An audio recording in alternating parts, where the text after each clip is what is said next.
आज तक आपने ऐसी वारदाताएँ सुनी होंगी और ऐसी कहानियाँ सुनी होंगी जो कि किसी न किसी के साथ, किसी लड़की के साथ लड़के की शादी हो जाती है और लड़का लड़की को भगा ले जाता है या अन्य। लेकिन आज की कहानी में कुछ ऐसा है कि जो लड़की होती है उसे ही लड़कियों की चाह होती है और वो कई एक महिलाओं के साथ अवैध संबंध बना चुकी होती है।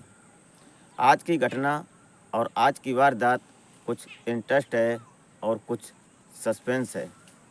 वीडियो में आप बने रहिएगा और वीडियो देखिएगा कि एक महिला के साथ किस तरह से रिलेशन में आती है और वो महिलाओं की ही चाह रखती है।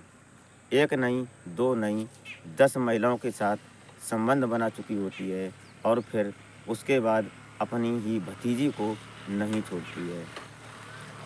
नमस्कार, प्रणाम। मैं अजय कोहली। आज की जो सच्ची घटना मैं आपको सुनाने जा रहा हूँ, ये घटना मध्य प्रदेश का एक ज़िला पड़ता है इंदौर, और इंदौर की ही कहानी है। इंदौर में एक शादी होती है और एक शादी बड़े धूमधाम से होती है और लगभग 1 साल इस शादी को गुजर जाता है। होता क्या है इस शादी में और शादी के बाद और शादी के पहले, कहानी पॉइंट टू पॉइंट बताएंगे। आप वीडियो में बने रहिएगा। वीडियो अच्छी लगे तो लाइक कर दें और चैनल को सब्सक्राइब कर लें। चैनल को सब्सक्राइब कर लेते हैं और लाइक करते हैं तो हमारा मोटिव बढ़ता है, हमारा हौसला बढ़ता है। हम आपसे आस रखते हैं इसी बात की कि आप हमारी सपोर्ट करेंगे और आपसे हमें बहुत आस और उम्मीद होती है। तो चलते हैं, कहानी की तरफ रुख करते हैं कि एक महिला होती है जिसका नाम संगीता होता है। उम्र वही लगभग 27 साल की होती है और इसकी शादी इंदौर में होती है, अच्छे परिवार में होती है। होता क्या है, एक दिन वो महिला गायब हो जाती है और गायब हो जाती है, उसके साथ में उसकी भतीजी गायब हो जाती है। परिवार परेशान होता है, ढूंढ खकोल करते हैं, पड़ोसियों से पूछते हैं, लेकिन कोई पता नहीं चलता है। तभी नज़दीकी थाने में रिपोर्ट दर्ज कराई जाती है और जब थाने में रिपोर्ट दर्ज होती है तो पता चलता है, पुलिस भी खोजबीन में लग जाती है। एक नाबालिग बच्ची की बात थी और एक नवविवाहिता बहू की बात थी। हुआ क्या इस कहानी में, रियल कहानी है इंदौर में। ये जो महिला होती है, ये महिला अपनी ही भतीजी को बड़े अपने ही परिवार में, अपने भाई, अपने जो देवर ताऊ होते हैं, उनकी बेटी होती है, वही लगभग 13-14 साल की होती है। उसको ये महिला बहला फुसला कर ले जाती है और बोलती है, चलो तुम्हारे लिए कुछ नए कपड़े खरीदने, तुम्हारे लिए आज शॉपिंग करते हैं और मार्केट में चलते हैं, कुछ खाते पीते हैं। तो वो बच्ची थी, उसको ले जाते हैं और ले जाकर उसके साथ उससे पहले भी उस महिला ने अन्याय किया था, दुराचार किया था, उसका शारीरिक शोषण भी किया था। अब इसमें आप ये कहेंगे कि एक महिला के साथ किस तरह शोषण कर सकती है। ये लिवियन नेचर की प्रकार की महिला होती है, जो संगीता होती है। ये लिवियन नेचर होता है इसका। ये ऐसे विचार की होती है जैसे पुरुषों में महिलाओं के प्रति फीलिंग होती है, विचार होते हैं। जैसे किसी पुरुष ने किसी सुंदर महिला को देखा तो उसके अंदर फीलिंग कुछ अलग होती है उस महिला के प्रति। इसी प्रकार ये जो महिला होती है, ये महिला भी किसी भी जवान लड़की, खूबसूरत लड़की को देखती थी तो उसके अंदर पुरुषों वाली फीलिंग होती थी। तो जब इसकी शादी नहीं हुई थी इस संगीता की, तो इससे पहले ये 10 महिलाओं के साथ अवैध संबंधों में रही, चर्चित रही। शादी हो गई।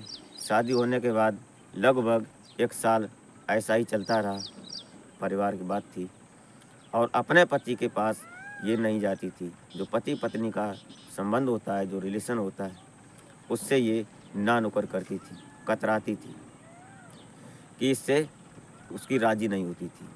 और जब कोई लड़की देखती थी तो ये बहुत प्रफुल्लित हो जाती थी और प्रफुल्लित होने के बाद ये उसके साथ गलत काम करने की चेष्टा रखती थी। हुआ क्या इसमें, जब इस बच्ची को इसने बहलाया फुसलाया तो ये इंदौर के एक होटल में जाती है ये साबिर होटल होता है इंदौर का। यहाँ जाती है तो यहाँ रात भर रुकती है। इस होटल में ये जो लड़की होती है 14 साल की, इसके साथ ये वही शारीरिक शोषण करती है और शोषण करने के बाद मंदिर में जाती है। वहाँ जाकर शादी करती है और शादी की तैयारी ये बिल्कुल लड़कों जैसी करती है, जैसे कि वो लड़का हो। हेयर कटिंग, बाल कट एकदम वैसे ही कटवाती है जैसे लड़के कटवाते हैं, और जीन्स पैंट लेती है, शर्ट लेती है, पूरा गेटअप चेंज करती है और एक आदमी जैसा रूप बनाती है।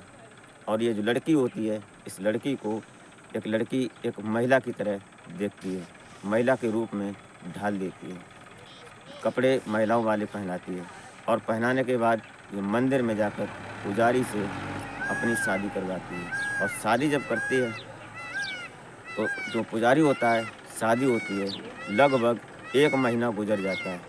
अब यहाँ जब ये गायब हुई थी तो यहाँ इनके परिवार वालों ने रिपोर्ट दर्ज करवाई थी थाने में, तो इधर पुलिस भी ढूंढ रही थी और इनके परिवार वाले भी ढूंढ रही थी। होता क्या है, पता चलता है खुफिया जानकारी के हिसाब से पुलिस को, तो पुलिस जब इस होटल में पहुंचती है, साबिर होटल में, तो यहाँ पर ये महिला मिल जाती है और ये जो बच्ची होती है ये भी मिल जाती है। अब ये दोनों जब यहाँ मौका वारदात पर मिल जाते हैं उस होटल में, तो पुलिस जब इन्हें अपनी कस्टडी में लेती है और अपने पास थाने में लाती है, तो यहाँ के थाना प्रभारी होते हैं रितेश यादव जी। इन्होंने 363 धारा के अंदर इनकी जो प्रार्थना पत्र था, जो रिपोर्ट थी, ये जो नामित की थी। उसके बाद इन्होंने जब पूछताछ की तो पता चलता है कि ये जो बच्ची होती है, इसके साथ जब से उसकी शादी हुई थी, संगीता की इस घर में आई थी, तब से उसकी नज़र उस बच्ची पर थी। और वो बच्ची थी, उसको इतना मालूम नहीं होता था कि चाची है ये क्या करेगी। अब चाची उसके साथ अवैध संबंध बनाती थी। अगर कोई पुरुष हो तो बात है, लेकिन यहाँ एक महिला ही महिला के साथ शोषण कर रही थी, और शोषण इस तरह से कर रही थी कि चाची ने ही अपनी भतीजी के साथ शादी कर ली। उसको इस तरह से ढाल दिया कि वो जो लड़की थी वो भी अपनी चाची की आदी हो गई थी। वो भी अपनी चाची की बात मानती थी और जो चाची बोलती थी उसी से वो इम्प्रेस होती थी। अब इसमें जब पुलिस ने अपना काम किया तो पता चलता है, ये महिला से जब पूछताछ हुई तो इसने फिर और कबूलनामा किया कि इससे पहले शादी से उसने लगभग 10 महिलाओं के साथ अवैध संबंध बनाई थी। और उसने अपनी मजबूरी बताई संगीता ने कि हमें सिर्फ अपने आदमी जैसी फीलिंग होती है और महिलाओं जैसी फीलिंग नहीं होती है। मैं एक महिला ज़रूर हूँ, लेकिन महिलाओं वाली फीलिंग हमारे अंदर नहीं है। लेस्बियन विचार की थी, उसका नेचर लेस्बियन होता है। अब पुलिस छानबीन और कर रही थी, पुलिस की कस्टडी में है ये। और ये जो बच्ची होती है, इसका मेडिकल भी हुआ, फ़िलहाल कोई ऐसी बात नहीं है। लेकिन अब एक सोचने वाली बात है, अभी तक ऐसी घटनाएं आती थी, ऐसी वारदातें आती थी, ऐसी कहानियाँ आती थी, और हमने ही आपको कुछ ऐसी कहानियाँ सुनाई, लेकिन इस तरह की कहानी अभी तक नहीं आई सामने। ऐसा कहीं सुना नहीं गया था जो आज आपको हमने इस वीडियो में सुनाया, जो दिखाया। ये बात सोशल मीडिया पर एक्टिव है, आप देख सकते हैं, पड़ताल कर सकते हैं। इसमें एक महिला का शोषण करे, उस बच्ची को मालूम नहीं होता है, और उस बच्ची को जब लालच दिया जाता है तो बच्ची तैयार हो जाती है और उस बच्ची के साथ वो शोषण करती है। तो आपसे यही उम्मीद रखता हूँ, और इस वीडियो में और इस कहानी में आप क्या राय देना चाहेंगे वो आप कमेंट में ज़रूर बताएं। जो आपकी समझ में आए, कमेंट बॉक्स खाली है, और अपनी राय परामर्श ज़रूर दें। तो मिलते हैं फिर किसी नेक्स्ट वीडियो में, किसी नए एपिसोड के साथ, कोई नई वारदात के साथ। और हो न हो सुबह 8 बजे का टाइम है, आपको वीडियो मिलेगी। तो इस कहानी को सुनाने का मेरा मतलब आपको हैरान परेशान करना नहीं होता है, नहीं आपकी भावनाओं को ठेस पहुंचाना होता है। सिर्फ़ और सिर्फ समाज में और कुछ ऐसी वारदात होती हैं, उनसे प्रथम आगाह करने का काम करते हैं। और जो भी खबर हम आपको देते हैं, ये सोशल मीडिया पर एक्टिव है, आप पता कर सकते हैं। तो मिलते हैं फिर किसी नेक्स्ट वीडियो में, तब तक के लिए जय हिंद।